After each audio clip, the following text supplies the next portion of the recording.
한 주간 잘 지내셨습니까? 우리 함께 이렇게 옆에를 보면서 인사합시다. 오늘 우리 가정에 주님의 은혜가 임할 겁니다. 시작. 오늘 우리 가정에 주님의 은혜가 임할 겁니다.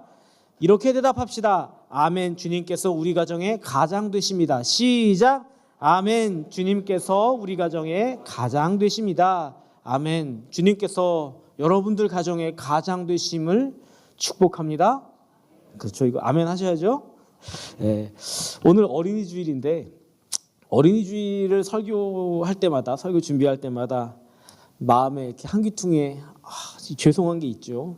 어린이가 없는 아이가 없는 가정도 많이 있고 요즘에는 또 싱글 가정도 많이 있고 또 부모님이 안 계신 가정도 많이 있습니다. 그래서 어린이 주일 말씀을 준비하면서 고민이 많이 되는데 여러분 오늘 우리가 나눈 이 어린이 주일의 말씀은 어린이나 부모님들이 없는 가정에게 상실의 아픔을 주려고 주시는 말씀이 아니고 우리가 부모로서 선배로서 믿음에 먼저 된 세대로서 또 교사로서 자녀들과 다음 세대들에게 깊은 소망을 품게 하려고 주시는 말씀인 줄 믿고 그 앞에 위로를 구하며 나아가시면 좋겠습니다.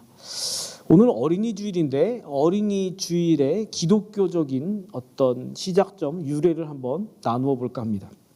어린이날을 기초했던 소파 방정환 선생을 많이들 아시는데 이 방정환 선생은 1919년 3.1운동이 있었어요. 3.1운동 직후에 우리나라 우리 민족을 살리기 위해서 내가 뭘 해야 될까 생각을 하다가 어린이에게 주목을 합니다. 이 나라 이 민족을 살리려면 어린이를 잘 길러야 되겠구나. 그래서 그 직후에 1922년 일제시대에 색동회라는 걸 만들어서 어린이들을 잘 인간으로 인격적으로 잘 대우해 줘야 한다고 막 운동을 펼쳤습니다. 여러분 그러니까 어린이날이라는 거는 우리 민족의 가장 암울했던 시기에 우리 민족의 미래를 변화시켜 보려고 결단한 일입니다. 사람 취급도 안 했던 어린 아이들을 사람으로 여기고 인격으로 여기기 시작한 게 우리의 미래를 바꿔놨다는 겁니다.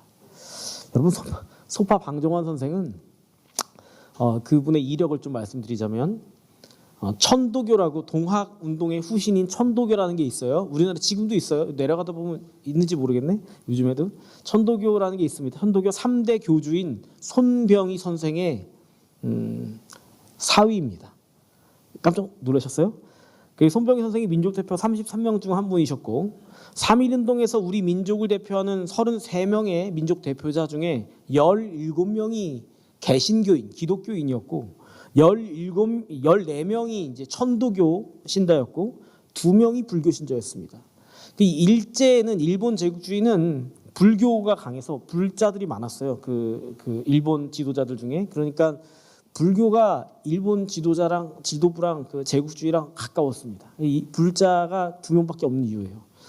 천주교는 1965년 바티칸 제2회 공회 이전의 천주교는 전도 정책이 뭐였냐면 그 사회의 상위 지도층에게 전도를 해서 밑으로 흘려내려 보내는 전도를 추구했습니다. 지금은 그렇지 않습니다만 1962년부터 65년까지 바티칸 2차 공회를 했는데 그 이전에는 무조건 그 사회의 최고위층하고 컨택을 했습니다. 그러니까 조선 식민지의 최고위층은 누구예요? 일본 천황, 그죠? 식민지의 정부들, 총독들이 그 최고위층이었기 때문에 천주교가 민족 대표 33인에 없는 이유 중에 하나입니다. 근데 그 중에서 이제 손병희 선생은 천도교 3대 교주이면서 자기가 딱 보니까 이 나라의 미래를 바꾸려면 뭘 해야 되겠냐 싶어서 사위 방정환 선생한테 어린이를 잘 기르는 방침을 이제 한 게 이 색동회라는 거죠. 그래서 천도교가 어린이 운동을 시작한 것 같지만 그러나 이미 조선 말기부터 우리나라에 선교사님들이 들어와서 어른들은 방치하고 사람으로 취급도 안 했던 아이들을 교회에다 예배당에다가 모아가지고 그 아이들한테 글을 가르쳤고 성경을 가르쳤고 문화를 가르쳤습니다. 그래서 민족대표 33명 중에서 17명이나 되는 개신교인 그러니까 지식인들 정신 똑띠 차리는 이런 양반들이 17명이나 그 자리에 있었습니다. 그러니까 그 일은 교회가 먹고 살 것도 없는 시절에 교회가 헌신해서 아이들을 길러서 우리 민족의 소중함을 일깨우고 민족의 나아갈 방향을 고민하게 한 사람들이 바로 교회와 기독교인이었다는 거죠. 3.1운동 구호가 뭔 줄 아세요? 3.1운동 구호가 고종폐하 만세였습니까? 아니면 조선 독립 만세였습니까? 뭐였죠? 조선 독립 만세였다고요? 조선 인민민주주의 공화국에 사시다 오셨나? 대한 독립 만세였습니다. 그죠? 조선 독립 만세라고 해서 깜짝 놀랐습니다. 대한 독립 만세였습니다. 임시정부가 조선 왕국이라고 임시정부를 세우지 않고 대한민국이라는 공식 호칭을 사용한 이유는 우리 대한민국이라는 이름 안에 이미 기독교가 일깨워준 미래, 새로운 정부와 새로운 나라에 대한 소망, 어린 아이 때로부터 그것을 길러온 새로운 시작이 이미 담겨 있었기 때문에 대한 독립 만세가 1919년에 나올 수 있었습니다. 당시 교회는 이를테면 어린 아이들, 세상은 무시하고 아무짝에도 쓸모없다고 여기던 어린 아이들을 불러서 가르쳐서 성숙한 시민으로 길러냈고, 그래서 교회는 어린 아이들, 미래를 길어내는 샘물과 같은 곳이 되었던 겁니다. 오늘이 바로 그 기독교의 어린이 주일입니다. 이 어린이 주일에는 우리 민족의 내일을 기대하는 어린이들을, 그 어린이들을 바라보는 마음으로 우리가 결단하고 준비해야 한다 하는 어떤 결의가 담겨있는 날이 어린이 주일인 거죠. 여러분, 구한말 때로부터 조국의 교회들은, 대한민국의 교회들은 눈앞에 당장 있는 먹고 사는 문제들보다도 아이들을 위해서 헌신하고 미래를 위해서 내가 헌신하고 양보해야 한다는 것을 굳게 결심한 공동체였습니다. 그것이 우리가 나아갈 방향인 줄 알고 있었던 거죠. 그래서 여러분, 우리들 부모님들은 다 먹을 것 없으시고 옷을 기워 입는 한이 있어도 우리 자녀들을 기를 때 책 떨어지지 않게, 공부할 것 끊이지 않게 늘 그렇게 노력하셨습니다. 우리가 그렇게 자랐습니다. 우리의 마음을 배는 오늘 어린이 주일의 예배는 우리가 이 아이들을 기르는 부모의 마음으로, 교사의 마음으로, 선배의 마음으로 우리의 모습을 돌아보시면서 우리의 민족과 가정의 내일을 인도하시는 주님의 음성에 귀를 기울일 수 있게 바랍니다. 오늘 본문 두 곳을 잡았는데 두 곳 자체의 본문을 설교의 중심으로 삼지는 않을 겁니다. 제가 원래는 본문 설교를 해왔지만 오늘은 본문이 상정하고 있는 가정에 대한 이미지, 그리고 본문의 어떤 상황들, 하나님의 나라로서 가정을 대하시는 예수님의 의도를 품고 우리가 한 달간 달려갈 가정에 대해서 어떤 화두가 되는 실마리를 탁 터뜨리는 날이 될 겁니다. 첫 번째 본문 마가복음은요, 예수님께서 어린아이가 주님께 나오는 것을 가로막는 제자들에게 꾸짖는 장면입니다. 제자들이 이상하게 예수님께 아이들이 나오는데 그걸 막습니다. 왜 막는지 오늘 그 이유를 들어보면서 우리가 아이들을 대하는 태도, 우리가 아이들을 바라봐야 하는 그 시선들을 나눌 수 있으면 좋겠습니다. 두 번째 본문 에베소서에서는 하나님께서 우리를 자녀로 삼으셨다는 선언이 나오는데, 우리가 하나님의 자녀일 수 있는 이유는 어떤 족보나 혈통이 대단해서가 아니고 우리가 어떤 조건에 충족돼서도 아닙니다. 우리가 주님의 자녀가 되었다 하는 것은 예수님의 은혜로 된 것이고, 따라서 이 은혜에는 믿는 자의 사명이 연결되어 있습니다. 우리가 주님의 자녀이니까 우리의 자녀들에게도 사명자로 살아야 한다는 책임이 있는 거죠. 이 책임 두 가지 본문을 가지고 오늘 본문으로 나아갑시다. 여러분, 인류학자들이 말하는데 모든 사람들, 모든 인간에게는 공통적으로 똑같은 게 있습니다. 사람과 사람이 아닌 존재에 공통적으로 구별되는 똑같은 거, 그게 뭐냐? 그 어떤 사람이든 간에 가정이라는 공동체를 통해서 태어난다는 겁니다. 여기서 가정이란 생물학적인 부모만을 의미하지는 않습니다. 아기가 인간으로서의 아기가 딱 태어나서 혼자서 살아갈 수 있을까요? 없을까요? 다들 혼자서 살아나신 분들처럼, 하늘에서 뚝 떨어진 분들처럼 이렇게 태어나게 어떤 아기든 혼자서 살아갈 수가 없습니다. 이 분명한 연약함이 그 누구든지 간에 그 아이를 돌봐줄 가정이, 공동체가 있어야 한다는 것을 의미하는 거죠. 아니, 동물들은 새끼 숨풍숨풍 낳고 낳자마자 한 30분 만에 일어나서 뛰어다니고 낳자마자 풀 뜯어먹고 그러더만 왜 사람은 그러는 건가? 왜 사람은 어떤 집은 30년 넘게 아이를 기르고 있는 집도 있지 않아요? 왜 이렇게 오랫동안 돌봐야 하는가? 하나님은 왜 우리를 이렇게 지으셨을까요? 여러분, 이것이 인간의 능력이라는 겁니다. 사람이 연약해서 가정이 필요하다는 것은 우리의 능력입니다. 우리가 함께 할 수밖에 없다는 것, 우리가 누군가의 도움을 의지하고 살아야 한다는 것, 우리가 죽을 때도 누군가의 손길과 도움을 의지할 수밖에 없다는 것, 그것이 모든 인간이 가지고 있는 귀하고 귀한 능력, 함께함의 능력이죠. 오늘날 가정의 형태가 너무 다양해졌습니다. 그러나 어떤 가정이든 간에, 그 가정이 이루어진 사연과 의도가 무엇이든 간에 가정은 그 자체로 하나의 커다란 사명지이면서 우리가 섬겨야 될 섬김의 장소라는 것을 잊으시면 안 됩니다. 그래서 우리가 한 달간 이 복음의 터전으로서의 가정을 나눌 터인데, 이 한 달간 전체 이야기의 첫 주 오늘 나눌 때 뭘 나눌 거냐? 어쩌면 이게 무슨 육아 대책을 얘기하는 것 같은 그런 내용이네? 그리 생각하실 수도 있습니다. 가정을 이루고 있는 세세하고 일상적인 일들 안에 하나님의 나라가 깊이 침투해 있다는 것을 발견하는 게 오늘 첫 번째 주의 목표입니다. 오늘 마가복음의 이야기로 돌아갑시다. 마가복음 10장 13절 먼저 읽겠습니다. 시작. 사람들이 예수께서 만져주심을 바라고 어린 아이들을 데리고 오매 제자들이 꾸짖거늘. 부모가 아이들을 데리고 예수님께로 오는 것을 막고선 꾸짖습니다. 오는 거 아니야? 애들 가. 이렇게 하는 겁니다. 왜 이럴까요? 예수님께서 이 뒤에 화를 내시는데 분명히 뭔가 잘못된 것 같습니다. 왜 이런 일이 생기며 제자들은 왜 이렇게 행동했을까요? 여러분, 당시 부모들은, 아이들을 기르는 부모들은 명망 있는 랍비나 혹은 유명한 사람, 현인들한테 와가지고 만져달라고, 안수해달라고 데리고 왔습니다. 왜 그러냐면 당시는 영아 사망률이 최소 30%에서 많게는 거의 대부분 한 50%에 이르는 율에 올랐습니다. 그러니까 아이가 10명이 태어나면 10명 중에서 4, 5은 죽는다는 겁니다. 아기 때.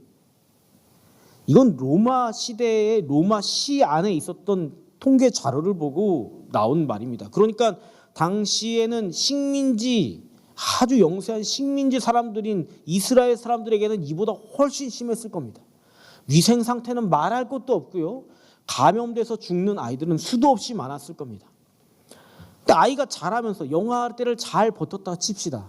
아이가 자라면서 신체가 완전히 성장하기 전에, 어린이일 때는 항체가 아직 완전히 형성되지 않아서요, 이 각종 질병에 시달립니다. 그거 알죠? 아기 때는 다 콧물, 이렇게 누런 콧물도 이렇게. 왜 그러세요? 전혀 한 번도 흘려본 거 없는 것처럼 누런 콧물들 다 달고 여기 손수건 차고 다 소학교 다니고 초등학교, 국민학교 다니셨으면서. 그 이유가 뭐냐면 항체가 형성되지 않아서 다 그런 겁니다. 그러니까 수인성 질병, 물이 더러워서 생기는 질병들에 많이 죽어나갔습니다. 아이가 태어나서 성인이 될 때까지 무지하게 많은 수가 죽어갔습니다. 그래서 사람들은 자기 아이를 기르면서 민간 신앙으로 유명한 랍비들한테 좀 만져주면, 축복을 좀 받으면 덜 죽지 않을까 싶어서 데리고 나오는 겁니다. 그런데 제자들은 그걸 꾸짖습니다. 예수님이 이 꾸짖는 모습을 보고 화를 내십니다. 제자들은 이 아이들을 보면서 예수님을 보호하겠다는 마음으로, 야, 이분 큰일 하실 분인데 너 같은 거 가까이 오면 어떡해? 그러는 거 아니야? 그러고 있었던 것 같습니다. 옛날에 어떤 분이 저한테 자기 자신은 큰 일을 할 사람이라고 저한테 굳은 일을 좀 하라고, 허드렛 일을 좀 대신해달라고, 욕먹는 일, 비난받을 일, 허드렛 일을 저와 다른 사람들한테 좀 해달라고 떠미는 양반이 한 분 있었습니다. 저는 그때 그분의 말을 가만히 생각해 보면, 이분에게는 자기는 큰일 할 사람이고 다른 많은 사람들은 자기 뒷구녕 닦는 휴지로쯤으로 여기나 보다. 그리 생각을 했습니다. 일템 제자들이 그렇게 생각하는 거죠. 이분은 큰일 할 뿐이고, 이분은 곧 예루살렘에 입성해서 왕좌에 오르실 뿐이고, 이분은 금으로 장식한, 보석으로 장식한 금호를 들고 금 면류관을 쓰실 뿐이니까 너 지저분한 것들은 저리 가. 아니야, 오지 마. 그러는 것 같습니다. 심각하게 착각하고 있는 거죠. 예수님이 이것을 보시고 화가 나셨습니다. 14절로 16절입니다. 시작. 예수께서 보시고 노하시어 이르시되 어린 아이들이 내게 오는 것을 용납하고 금하지 말라. 하나님의 나라가 이런 자의 것이니라. 내가 진실로 너희에게 이르노니 누구든지 하나님의 나라를 어린아이와 같이 받들지 않는 자는 결단코 그곳에 들어가지 못하리라 하시고 그 어린아이들을 안고 그들 위에 안수하시고 축복하시니라. 아멘. 예수님은 제자들의 그런 언행과 그런 태도에 화가 나셨습니다. 그리고 하나님의 나라, 제자들이 그렇게 원하는 그 왕좌, 그 권세, 그 힘, 그 능력, 그 만국을 통치하는 하나님의 나라는 이런 어린아이들과 같은 이의 것이다. 그렇게 말씀을 하시는 겁니다. 제자들이 굉장히 원했을 겁니다. 제자들은 지금 하나님의 나라가 지금까지 자기들 거라고 생각을 했나 봐요. 그죠? 네, 예수님이 이제 예루살렘에 들어가면 아싸, 내가 들어가기만 하면 나는 그냥 이러고 있었는데, 아니 예수님이 거기다가 대놓고 야, 하나님의 나라가 너희들 건 줄 알아? 너희들 거 아니야. 이런 어린 아이들의 것이야. 대놓고 그러시는 겁니다. 예수님의 이 말씀은 제자들을 당황하게 했을 겁니다. 뜨악하게 했을 겁니다. 이거 뭐지? 아니 예수님, 얘가 여태까지 예수님을 따라다녔는데 이게 무슨 말이에요? 예수님이 제자들이 무한함에 그렇게 인상을 찌푸리고 하고 있을 때 예수님이 그 아이들을 한 명 한 명 안아주시고 안수해 주시고 축복해 주시고 돌려보내고 또 안아주시고 한 명씩 그러고 계시는 겁니다.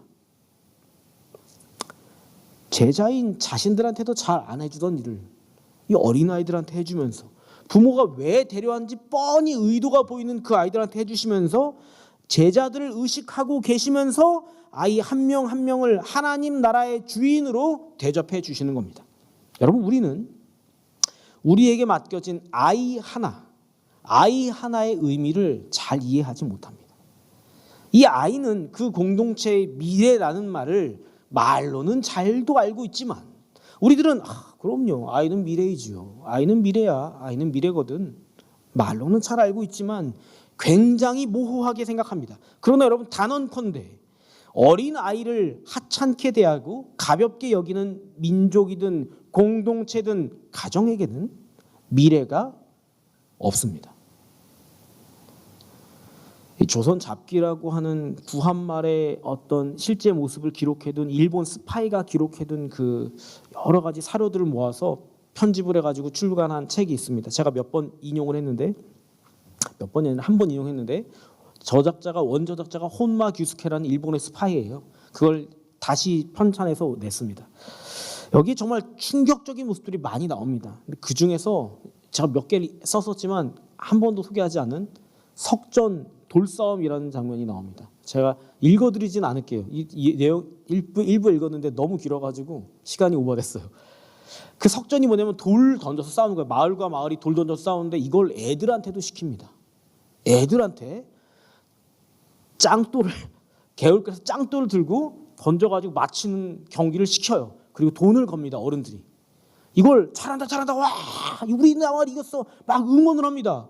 애는 돌에 맞아서 피를 흘리고 이가 부러지고 코가 부러지고 머리가 깨지고 장애를 입는데 승리자라고 칭송해 줍니다. 와, 말도 안 되는 놀이죠. 1905년 미국 뉴욕에 출간된 신문에 이 일이 기사로 실렸는데, 마치 미국 사람들이 자기 동네 리틀 야구단을 응원해 주는 것처럼 조선 사람들은 자기 마을에 돌을 던져서 싸우는 애들을 박치하고 자랑스러워한다, 이렇게 기사가 실려 있습니다. 말도 안 되는 놀이죠. 돌에 맞아서 머리가 깨지고 장애를 입는데 그런 아이들이 있는데 그걸 권장하는 문화가 있었다니, 이게 뭔 일입니까? 여러분, 물론 당시 사회에는 이런 일보다 더 못되고 비참한 어린이 문화가 세계 곳곳에 있었습니다. 저는 우리나라를 비난하자는 게 아닙니다. 우리가 불과 100 몇십 년 전만 해도 어린이를 사랑하는 문화를 찾아볼 겨를이 없는 민족이었다는 거. 당시에는 5살만 지나면 애들이 곰방대를 물고 마을 어귀에 있는 모습을 흔히 볼 수 있었다는 것.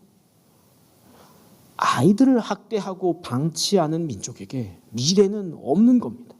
그때 교회는, 선교사들은 그것을 보고 있었습니다. 아이들이 담배와 술에 망가지는 것, 남자들이 화투와 투전으로 아버지의 자리를 잃게 되는 것을 보고 있었습니다. 그렇게 자신들의 삶을 망가뜨리는 것이 이 민족을 영원히 병들게 한다고 확인하고 있었습니다. 그래서 선교사님들이 우리 민족의 기독교에만큼은 믿음의 결단을 하자. 금연하고 금주를 문화로 삼고 도박을 못하게 하고 매춘이 못된 일인 줄 가르쳐야 하겠다. 그래서 이 민족의 기독교회에는 금주, 금연, 도박 금지, 매춘이 불법으로 되는 겁니다. 어린 아이를 대하는 자세, 그 자세는 그 개인과 그 공동체의 미래인 겁니다. 이 말이 추상적이 되면 안 됩니다. 탈무드에 나오는데 사탄이 하나님의 말씀을 숨기는 법이 있어요. 가장 아름답고 진리인 반짝반짝 빛나는 하나님의 말씀을 사탄이 어떻게 숨길까 고민을 합니다. 어디에 숨기는 줄 아세요? 사랑, 진리, 은혜, 빛, 아름다움, 이런 아름다운 것들을 어디다 숨기느냐? 모호한 말에 숨기는 겁니다.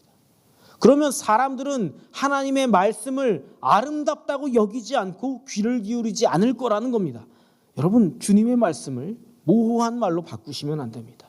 이 말, 아이들이 우리의 미래라고 하는 말은 모호한 말이 아니고 구체적인 말입니다. 이를테면 이런 말입니다. 제가 젊은 부부를 알고 있는데 이 부부들은 각각 다 그 부모들에게 양쪽 다 상처를 많이 받고 자란 젊은 부부입니다. 상처가 좀 심한 말에서 상처 입은 그 정도 상처가 아니고 가정 자체가 유지되기 어려운 상처를 양 젊은이 두 사람이 다 품고 살아왔습니다. 그리고 이 두 사람이 가정을 이루는데 과연 이 가정이 잘 이룰 수 있을까 엄청 걱정이 되는 그런 과거를 가진 사람들입니다.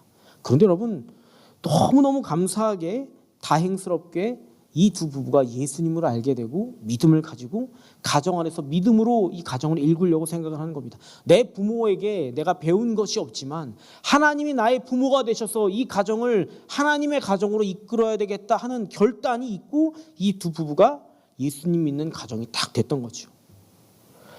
근데 문제는 여러분 실전입니다. 아이가 태어났습니다. 아이가 자라는데 아빠는 자기 아빠에게서 아빠의 모습을 배운 적이 없습니다. 어떻게 할지를 몰라요. 그래서 아이와 소통할 줄 모르니까 밖에 나가서 지치고 힘들고 승질 나면 들어와서 지치고 힘들고 승질 나는 대로 합니다. 엄마는 자기 어머니께 어머니의 모습을 배운 적이 없는데 아이를 어떻게 대합니까? 성질 나면 성질 나는 대로, 부어지면 쏟아 부어주는 대로 그렇게 살아가는 겁니다. 여러분, 그런데 그렇게 되면 아이는 잘하고 있는데 엄마와 아빠가 만나서 사랑을 나눈 줄 알았더니 성질을 내고 있고, 좋아하는 줄 알았더니 언성을 높이고 있고, 눈을 부라리고 있고, 손이 올라가고 있고, 아이는 울면서 그 부부의 모습을 보면서 자라는 거죠. 이게 문제 있는 거 아닙니까? 이론은 빠삭하죠. 이분들도 다 알고 있습니다. 이론은 정확하게 알고 있습니다. 이론은 이론이지만 실제로 나의 감정과 그런 어려움을 넘어서는 건 전혀 다른 문제입니다. 이 가정은 여전히 지금 처음부터 지금까지 교회 잘 다니고 있고 믿음 안에 있습니다. 물론 이 가정도 아빠가 사랑하는 게 뭔지, 엄마가 사랑의 삶을 사는 게 뭔지, 아이에게 내일이 있다는 게 뭔지 잘 알고는 있습니다. 그런데 아이에게 내일이 달려있다, 미래가 달려있다 하는 이 말은 그런 모호한 말이 아닌 겁니다. 본문에서 예수님은 하나님의 나라가 이런 아이들의 것이라고 말씀하셨지 않습니까? 그 말씀은 하나님의 나라를 취하기 위해서 아이에게 귀를 기울이고 내일을 생각하는 마음으로 살아야 한다. 그것을 말씀하신 거 아니었을까요? 아빠가 자기의 살아온 이력과 과거와 아픔과 상처가 이 안에 있으면 그걸 아이들하고도 얘기하고 나눌 수 있어야 합니다. 야, 아빠의 아빠 할아버지는 이런 사람이었어. 아빠가 참 속이 상했다. 엄마의 엄마 할머니는 이런 사람이었어. 그런데 나는 너를 그렇게 생각하지 않고 있으니까 걱정하지 마. 엄마 아빠가 힘들고 아프고 상처받고 불안한 이유를 소락대기 지르고 표현하는 것보다 아이에게 차근차근 설명해주면 아이가 알아들을까요? 알아듣습니다. 아이는 나면서부터 부모에게 동화되도록 세팅이 딱 돼 있습니다. 엄마의 감정을 배우고 엄마의 시선으로 세상을 보고 엄마의 눈빛으로 엄마의 마음으로 아빠의 마음으로 볼 준비를 하고 태어납니다. 태생적으로 부모의 감정과 사고에 통화되는 겁니다. 능력이 있지요. 근데 여러분 반대의 경우로 생각해 보세요. 아이가 자라는데 여러분들이 아이예요. 자라는데 엄마 아빠가 막 소리를 높이고 싸우고 있어요. 좀 왜 그러는 거지? 이유는 모르는데 싸우고 있어요. 아, 저게 어른이 되는 건가 보다. 어른이 되면 승질도 낼 줄 알고 소락대기도 지를 줄 알고 손찌검도 올릴 줄 알고 그러는 건가 보다. 아이가 이유 모를 분노에 망가져가는 것이 하나님께서 원하시는 가정의 모습일까요? 복잡하게 얘기했지만 아버지 어머니가 자기의 감정을 차근차근 아이에게 설명하기 시작하면 아이가 실제 상황이 어떤 상황이든 간에 어떤 어려움이 있든 간에 자기 인생에 어떤 난관과 문제가 있든 간에 그 상황과 문제들을 감정적으로 정서적으로 차근히 극복해가는 힘을 이 안에서 길러낸다는 겁니다. 그리고 그 일을 통해서 그 가정은 내일이 있게 되는 거죠. 부모가 아이를 미래로 여기며 인격적으로 대하는 이 한 가지 진지한 결단을 통해서 그 아이는 우리의 미래가 될 그 아이는 감정과 정서를 치유받고 회복되는 힘을 길러내는 겁니다. 여러분 두 번째로 그렇게 하는 과정을 통해서 부모는 자기 자신의 문제를 잘 내적으로 갈무리할 수 있습니다. 이 말이 뭐 아이를 야단치지 말라 그런 뜻 전혀 아닙니다. 저는 개인적으로는 부모가 아이들을 훈육할 수 있어야 하는데 엄하고 단호하게 훈육해야 한다고 믿고 있는 사람 중에 하나입니다. 이건 제 개인적인 의견이에요. 중요한 거는 뭐냐면 아이는 부모의 감정풀이하는 대상은 절대 돼서는 안 된다는 겁니다. 부모도 감정이 있을 수 있습니다. 감정을 쏟아낼 구멍이 있어야 됩니다. 그런데 그게 아이가 되면 안 됩니다. 차라리 신랑한테 하세요. 차라리 신랑한테 하던가 목사한테 하세요. 제가 받아줄게요. 오셔서 이럴 수 있습니까? 그러고 삿대질 하세요 저한테. 아이한테 그러지 마세요. 아이를 훈육하시되 감정을 다스리고 훈육을 하시고 그 일을 위해서 망가진 관계를 붙들 수 있게 설명을 해주세요. 내가 너를 야단치는 게 왜 야단치는 거며 무엇 때문에 야단치는 거며 뭘 걱정하고 있는지를 설명을 해주세요. 그리고 나서 아이를 꼭 안아주셔야 됩니다. 어쨌든 그렇게 부모가 자신의 감정을 차근히 아이가 들을 수 있게 설명을 하자고 나잖아요. 그럼 자기의 문제가 어떤 문제인지 확실히 보입니다. 그렇게 잘 설명하고 나면 세상에 있는 모든 부모들의 문제는 두 가지 중에 하나입니다. 첫 번째, 어쩔 수 없는 일. 내가 지금 어쩔 수 없는 일을 나는 걱정해야 하고 불안해합니다. 두 번째, 미리 걱정할 필요가 없는 일. 세상에 있는 문제들의 두 가지를 나누면 어쩔 수 없는 일과 미리 걱정할 필요가 없는 일 둘 중에 하나입니다. 그걸 우리는 미리 땡겨와서 저 앞에 닥치지도 않은 한 달 뒤 6개월 뒤의 문제를 미리 6개월 동안 괴로움 속에서 지옥으로 보내고 자기 인생을 허비하는 거죠. 그 두 가지 다 내가 두려워할 필요도 없고 오직 하나님 앞에 구하며 나아가야 될 필요만 있는 그런 일들일 겁니다. 자기의 문제를 하나님의 눈으로 볼 수 있게 되는 것이 그 두 번째 유익입니다. 마지막으로 아이가 가정의 미래가 되면 얻을 수 있는 유익이 이것입니다. 에베소서 1장 4절로 6절 시작. 곧 장세전에 그리스도 안에서 우리를 택하사 우리로 사랑 안에서 그 앞에 거룩하고 흠이 없게 하시려고 그 기쁘신 뜻대로 우리를 예정하사 예수 그리스도로 말미암아 자기의 아들들이 되게 하셨으니 이는 그가 사랑하시는 자 안에서 우리에게 거저 주시는 바 그 은혜의 영광을 찬송하게 하려는 것이라. 우리가 하나님의 자녀라는 사실을 기억하게 하는 겁니다. 우리가 하나님의 자녀라는 사실은 놀라운 겁니다. 우리가 어떤 조건으로 된 게 아니고 어떤 혈통으로 된 게 아니고 예수님 때문에 자녀가 됐다는 이 사실은 우리가 이 관계를 바탕으로 우리가 무엇을 당하든지 어떤 어려움이 있든지 하나님께 간구하고 의뢰하면 그 일들을 하나님 안에서 해결받겠다는 확신에 찬 말이죠. 인생이 어두운 골목길을 걸어갈 수 있습니다. 그런데 내 뒤에서 아버지가 나를 지켜봐 주시고 있다는 겁니다. 그러니 두려워하지 말고 담대하게 걸어가면 된다는 겁니다. 우리가 무엇을 하든지 어떤 잘못을 하든지 어떤 실패를 했을지라도 하나님이 나를 붙들어 주신 줄 우리는 분명히 알고 있습니다. 이게 자녀됨의 권세이지요. 그런데 이 자녀됨의 권세는 나아가서 우리에게도 부모이며 어른이며 선배이며 교사인 우리에게도 그 부모된 사랑의 책임을 주님께서 나누어지자고 말씀하시는 사명의 자리가 된다는 겁니다. 우리가 아버지 되고 어머니 되고 할아버지 되고 교사 되고 선배된 그 자리, 우리 아이들에게 믿음의 다음 세대들에게 부모의 자리를 사명으로 여겨달라고 부탁하시는 하나님의 부탁이 있는 겁니다. 그 사랑의 울타리에서 우리가 믿음을 가지고 살아가듯이 우리도 그 사랑의 울타리가 되어주라고 우리한테 부탁을 하시는 거라는 거죠.